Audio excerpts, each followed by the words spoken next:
You're hiking along a dry, dusty trail in a sclerophyll forest in Chile. The trees are barky, with strong evergreen leaves so that it won't waste valuable water.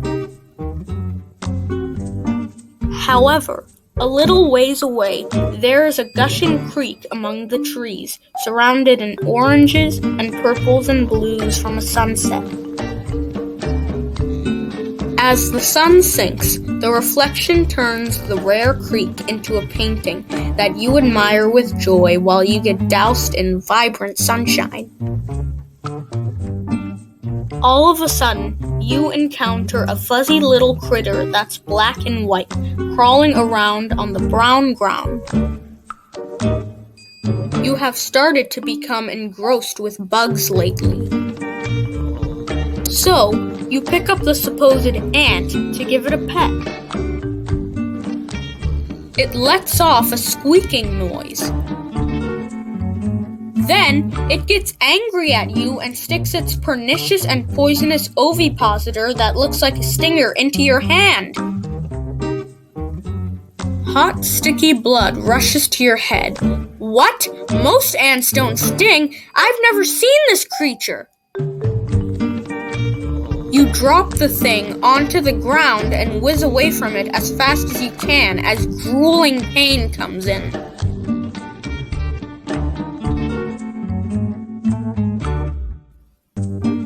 It turns out that you've been stung by a panda ant. Even though ant is in its name, it's actually not an ant at all. It's a type of wasp. In the case of the panda ants are also introverts. They don't live in colonies, and they don't have queens, drones, or workers. The ovipositor on the insect that's mistaken for a stinger is for the female panda ant to bore and dig into trees. And the black and white hairs on the insect cautions its enemies to stay away from it. The squeaking noise ominously tells their foes that a sting is about to occur. Oh, and also, panda ants are parasitic.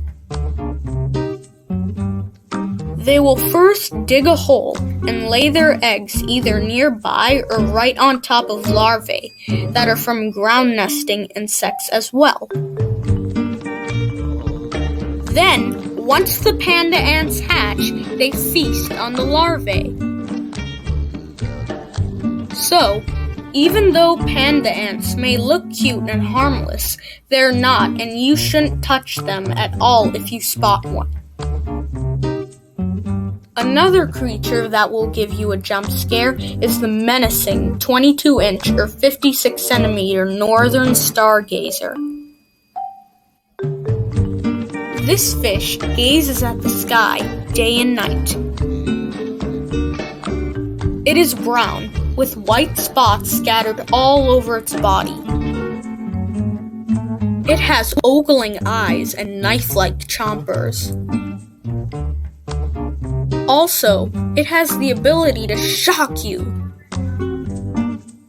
They have some electric organs inside of a little pouch right next to its scary eyelids. If you step on this freak, you'll get shocked with up to 50 volts from the organs. Ooh, ouch. Its bite is pretty strong too. No wonder with those pointy teeth. Nevertheless, northern stargazers can't manage to kill you. But its cousin, the Atlantic stargazer, has had some human casualties by them. And northern stargazers will either live underwater or on the shores of North Carolina to New York. What if there's a critter that's out to get you with flowers? Well, it exists. The orchid mantis is a creature that seems too innocent to do any harm. However, it certainly can do some damage. To bugs though, not humans. These pink and white praying mantises live in the humid forests of Southeast Asia. And don't they look pretty? They are, for the most part. So, how do orchid mantises catch their prey? They will first crawl on top of an exquisite orchid. Their coloring allows them to impeccably camouflage with the orchid. A bug, such as a fly or butterfly, goes up to the orchid looking for nectar.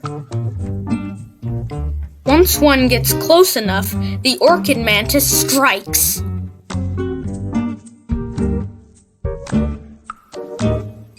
The orchid mantis quickly seizes the insect and tears it apart. Well, that vacation didn't go well, did it? By the way, the babies are adorable.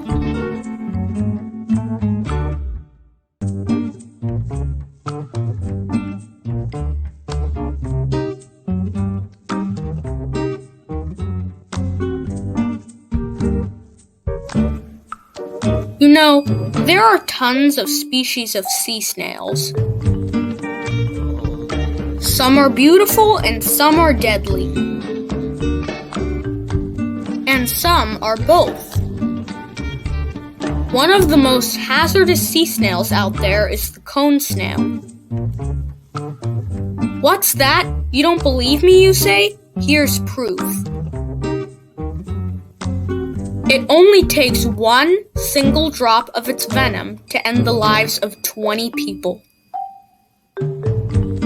And all the venom in one cone snail could kill around 700 humans.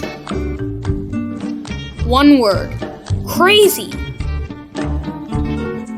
By the way, the deadliest cone snail is the geographic cone snail and has had more human deaths from them than any other type of cone snail.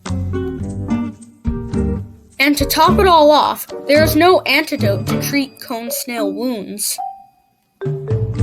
So basically you're just doomed no matter what happens.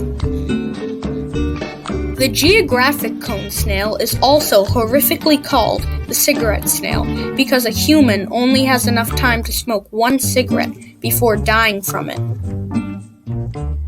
Cone snails kill their sufferers by launching a harpoon-like structure called a toxoglossin radula into their prey's body.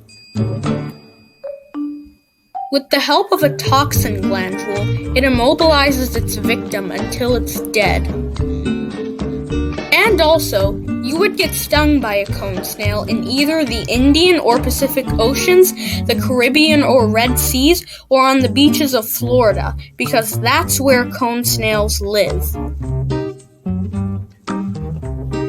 Ah, monkeys, raucous and mischievous.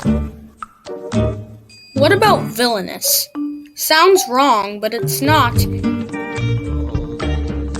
And just listen to this.